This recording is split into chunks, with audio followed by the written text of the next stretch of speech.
Ya, bismillahirrahmanirrahim. Kita bahas mengenai sistem kerja dari Redmi Note 5A.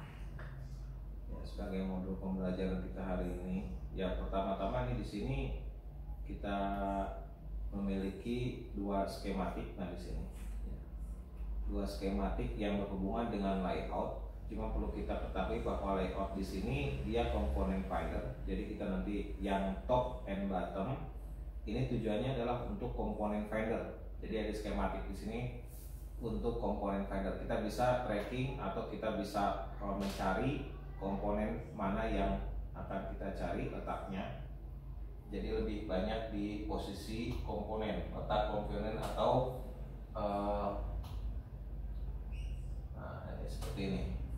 Kalau yang satunya lagi ini adalah untuk blocking. Untuk blocking, dan ini kita di skematik yang POP ini lebih banyak melihat masalah pin dan grup unitnya. Ya, jadi enak di sini masalah pin, penanda dan grup unitnya. Ini lebih lengkap di sini. Oke, kita langsung saja. Kalau kita ingin mengetahui bagaimana sebuah perangkat smartphone yang bekerja dan kita punya skematik, nah ini mulainya dari mana? Yang jelas bahwa kita nanti memulai sistem kerja itu dimulai dari mulainya arus listrik masuk ke dalam rangkaian. Nah, contohnya di sini apa? Untuk masuk sumber tegangannya.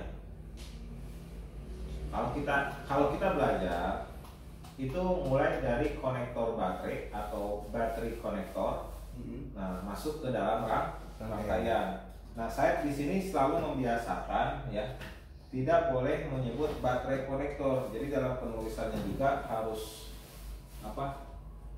harus benar. Mana ya?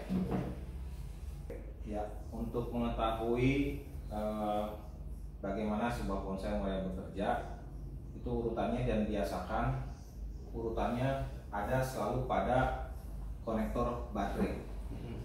Nah, jadi kalau saya gambarkan,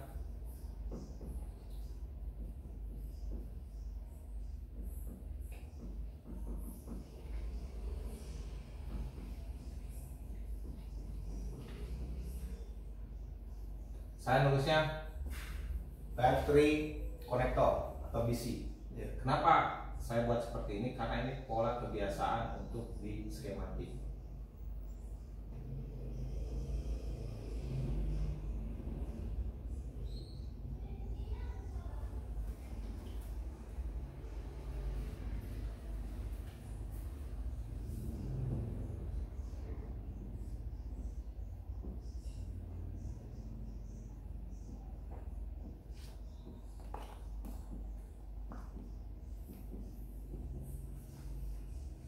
Ada juga yang seperti itu. Ya, konektor baterainya seperti ini. Logika konektor adalah seperti ini biasanya. Kalau ada sebuah konektor, kemudian di sini diberikan penanda, tanda panah atau bulat atau garis seperti ini. Ini menunjukkan kaki nomor 1. Dan untuk mengurutnya adalah putarkan berlawanan arah jalur jam untuk penomoran urutnya. Tapi ada pengecualian di Xiaomi rata-rata kurang tepat ya dengan teori standar internasional. Nah, kita pastikan di sini seperti ini. Fibat. Nah, Fibat ini kode komponennya berapa? J1001, maka dia grup unitnya seperti ini ya, sekitaran ini. Nah, diperkirakan karena ini J-nya 1001, maka dia akan bekerja untuk unit 1001. Yuk kita buktikan secara skematiknya. Ini yang saya maksud dengan teori grup unit. Jadi setiap komponen itu punya kode komponen. Contohnya J1001. J itu adalah junction. tempat pertemuan atau terminal. Ya. Nah, di sini karena J-nya 1001, maka ini akan berkelompok membuat satu grup unit yang dinamakan dengan grup unit U1001. Kita buktikan melalui skematik diagramnya, berjalurnya. Kita ketik langsung, perbesar dulu ya sampai di posisi 100% atau 75. Ini adalah gambar ideal. Kemudian kita klik find. Kita ketikkan J1001. Ini jangan diklik di sini, tapi baiknya gunakan gear atau gigi roda ini untuk kita open full reader search. Jadi kita pencarian dalam semua halaman skema J101 itu ada di berapa tempat. Nah, di sini kita search dan hasilnya adalah seperti ini. Ada satu dokumen with satu instan, artinya satu letak di sini. Yang kita cari punya satu letak di sini. Nah, penomoran konektornya seperti ini. Nah, saya biasakan dengan battery konektor, ya DC. Karena pada saat kita mau mencari di skematik, kita bisa menggunakan istilah ini. Dan ini penomoran nomor 1 ideal berarti. Nomor satunya misalkan tadi letaknya di bawah ya, dan ini berurutan 1, 2, 3, 4, 5, 6, 7, 8. Nah, ini yang benar gitu. 1 dan 8 antara awal dan akhir ini bisa saling berhadapan. Karena bentuk konektornya adalah board to board, jadi nanti ini kaki awal dengan kaki akhirnya berhadapan, tidak zigzag. Oke, kita lanjutkan saja. Nah, kita buatkan footnote atau catatan dari pertemuan hari ini. Tracking atau bukan tracking ya, mungkin lebih condong kepada bagaimana sebuah ponsel ini startup atau mulai pekerjaan. Dari pintu awalnya adalah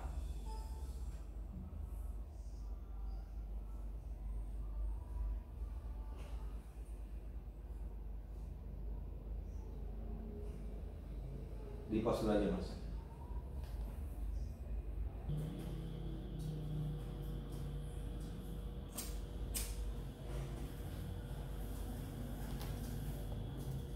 Satu, kita perhatikan baterai konektor. Nah, tadi di sini baterai konektornya adalah J10011 ya. Nah, kita pastikan bahwa J10011 ini memiliki 8 pin.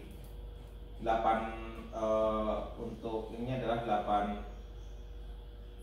Nah, kita ikuti jalur fibatnya melalui beberapa komponen yang dipasang secara paralel. Tujuannya adalah, nah seperti ini, kita ini tolong perhatikan, ada 10 mikrofarad, kemudian 1 mikrofarad, kemudian 33 PR. Ini ada dibuat berjejer 3 seperti ini, berjajar 3 ini.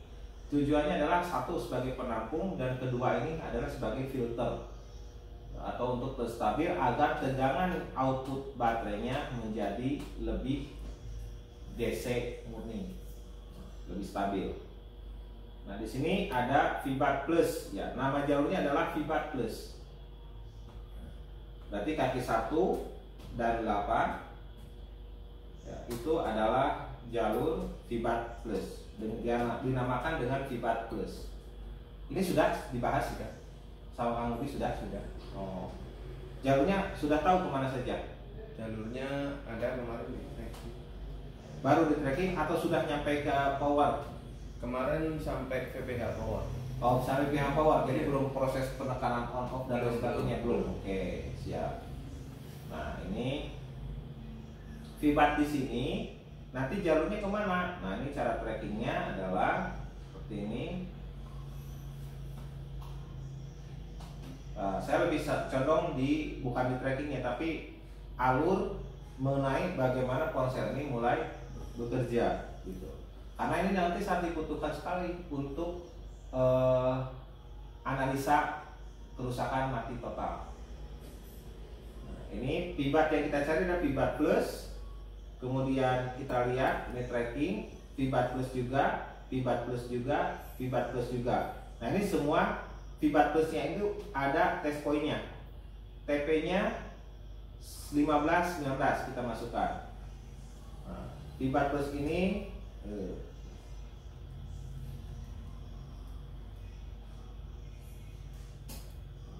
melalui siapa? PP 1915. Udah ya, berarti kemarin ya sudah diinikan.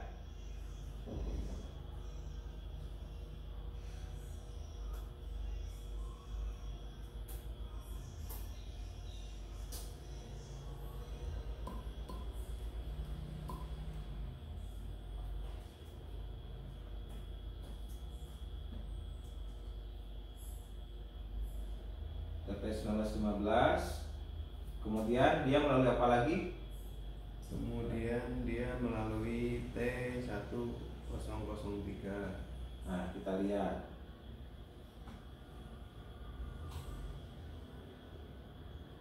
Lewat mana tadi? T1003.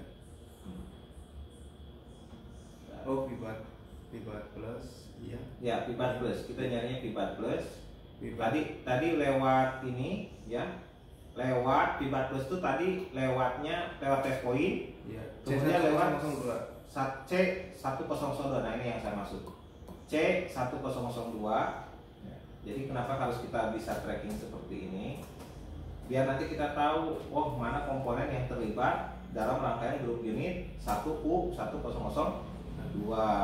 ya, sorry 1001. Terus ke KPU 1001 pin C3. nah, pin C3 Vibat ya? Ya. Oke.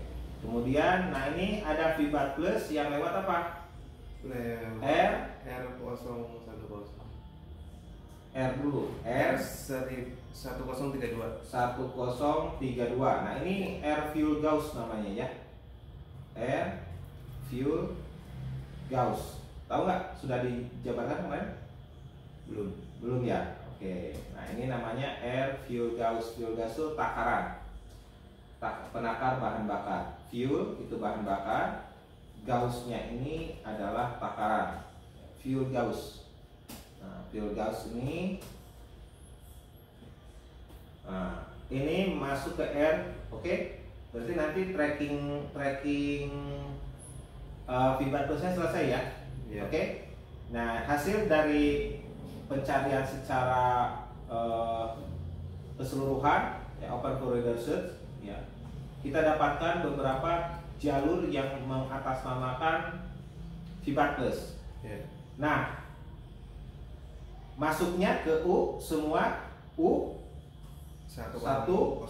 Nah, ini maksud saya di sini 1001. U ini apa? Ini disebut dengan IC untuk fuel Gauss.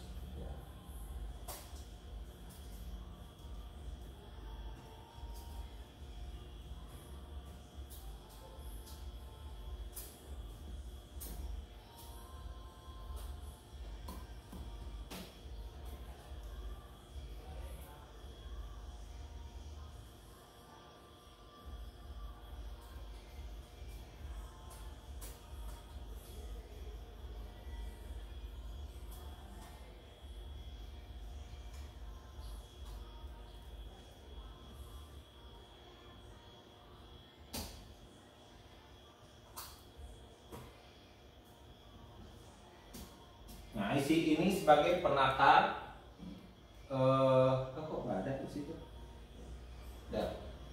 IC ini sebagai penakar sumber tegangan. Jadi tujuannya nanti dia akan laporan. Kejadian atau kerusakan di kasus ini adalah ketika fuel Gauss-nya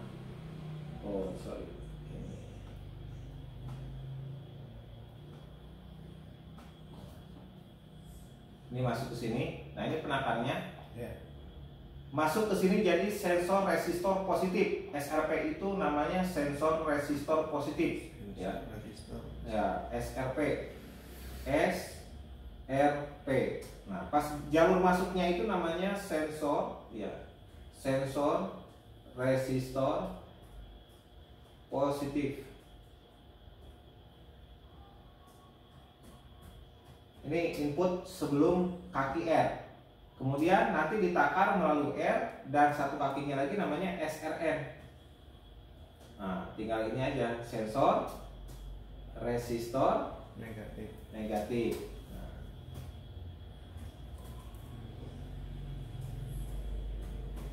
Nah, kita perhatikan di sini ya.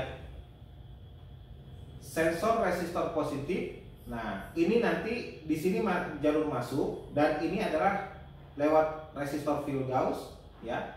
Nah, keluar dari sini itu sudah namanya berubah, bukan fibat plus lagi tapi jadi fibat polos ya. Nah, masuk perbedaan arus sebelum dan sesudah resistor ini nanti akan dikontrol oleh serial clock dan serial data, nanti akan laporan ya. Jadi untuk intruknya, nah ini intruknya juga ke sini. Kalau baterai low atau ini nanti ada intruk di sini ya. Gauss intruk ini semua biasanya masuknya ke CPU. Makanya ada beberapa kasus kalau ininya bermasalah dia bisa menyebabkan widescreen atau mati total ya sini. Jadi ini saya track ini aja dulu, jangan dulu ini ya terjebak di ini IC-nya. Nah, ini dari fibat plus menjadi apa? Fibat. Nah, fibat plus, nah nanti kita tuliskan di sini. Nah, fibat plus, jadi ceritanya fibat plus ya. Fibat plus masuk ke R ini ya. Nah, masuk ke R 1032 namanya sensor resistor positif. Keluar namanya sensor resistor negatif. Berubah nama menjadi fibat. Nah, fibat polos. Nah, inilah yang disebut dengan tracknya.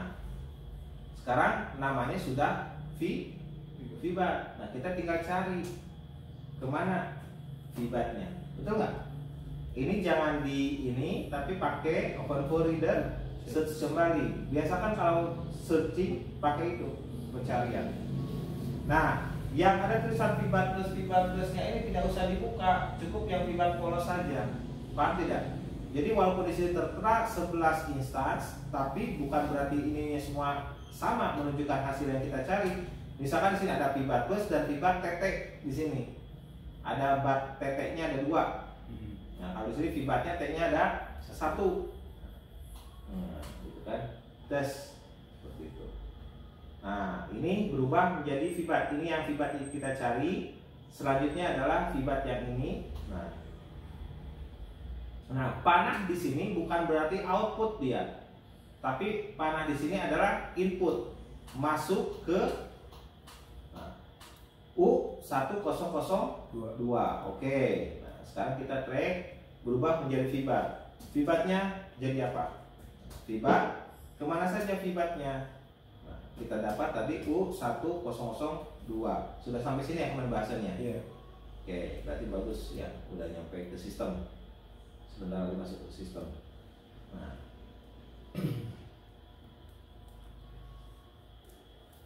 bisa dipahami kan, Mas? Bisa ya, bisa diikuti ya. Nah, kemudian fibat juga masuk ke rangkaian apa ini? Biasanya, RFMD 5212A. Jadi kalau ada kasus short di RF, maka jalur ini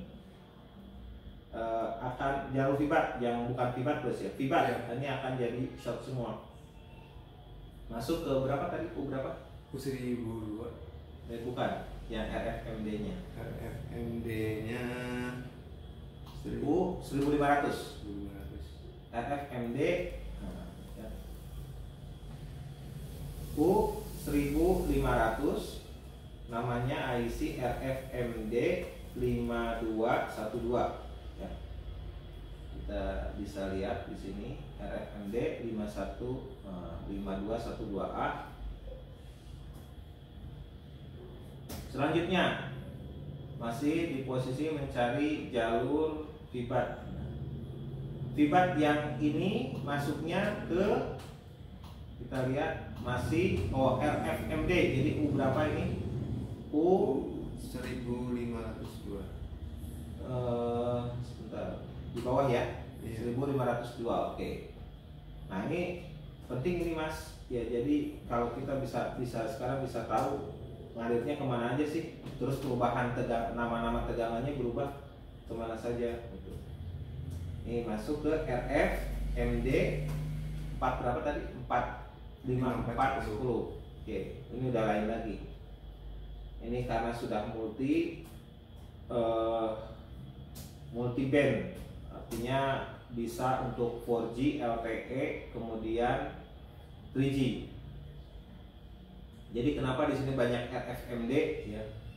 Karena nanti yang dimanfaatkan untuk gelombang signal 4G, 3G. Nah, ini ada untuk jalur Fibat ini masuk ke U1801.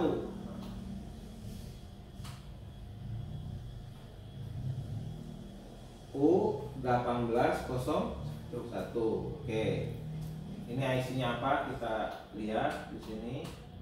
QFE 2101. QFE itu Qualcomm front end. Nah, QFE itu. Ini biasanya dipakai untuk jaringan.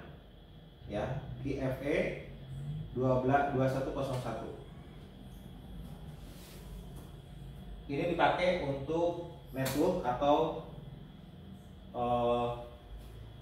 pintu masuk signal.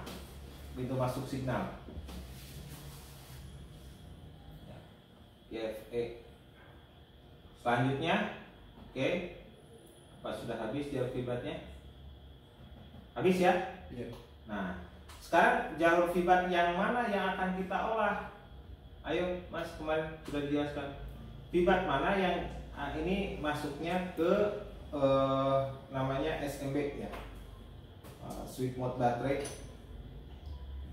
Nah, kalau kita lihat karena J-nya ini 10, kemudian dia lari ke U10, dari 10 berubah. Oh, ini kebalik nih. Fibat plus nulisnya. Fibat plus. Nah, berubah menjadi fibat, dan fibat ini masuk ke, karena ininya masih ada urutan 10, maka yang kita pilih adalah U10. Nah, sekarang kita akan memperhatikan proses fibat di U1002. Ngerti ya Mas sampai sini Mas? Ya. Bisa ikuti ya? Bisa. Sekarang apa ini U1002? Inputannya adalah fibat. SMB itu apa? Kita lihat di skematiknya. Sekarang kita pindah, nyarinya bukan fibat lagi, tapi U1002. Siapa dia? Oke.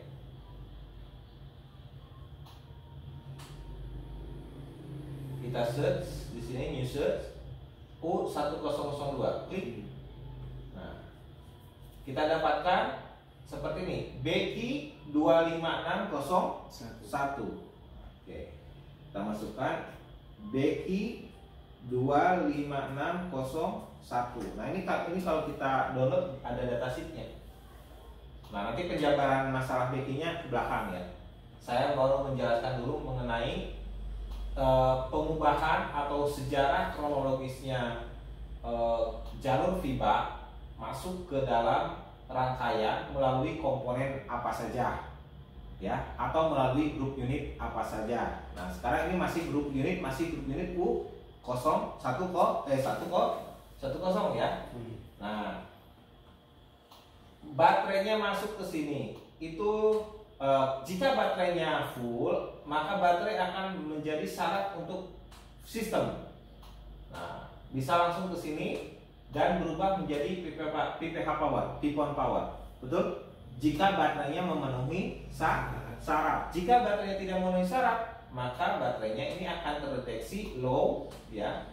Nah, ada internal di sini, internal di sini akan mendeteksi status dari baterai. Dan jika baterainya low, maka ini IC SMB ini akan memberikan interrupt baterainya kosong nih, harus dicas. Nah, maka dari SMB interrupt ini atau switch mode baterai interrupt ini akan melaporkan ke CPU dan CPU akan menampilkan bahwa ponselnya ini low bed. Maka pengguna ponsel akan segera menghubungkan dengan Vibasnya, dengan travel charger dan Vibasnya mulai masuk. Nah, di sini akan ada dua jalur yang akan dilakukan setelah Vibas inputnya masuk. Pertama, dia ke mode sweep untuk di high-nya, ya. Nah, masuk ke sini, dia akan melakukan pengisian, masuk ke dalam sini jauh lagi, balik lagi ke sini, akan melakukan pengisian ke baterai dan dia akan berproses untuk menjadi sumber tegangan VPH power. Nah, sekarang Vibas sudah berubah menjadi VPH power. Oke, berarti kita membahas di sini mengenai VPH powernya. Bisa diikuti, Mas? Bisa. Oke. Supaya jangan terlalu besar, di-cut dulu videonya.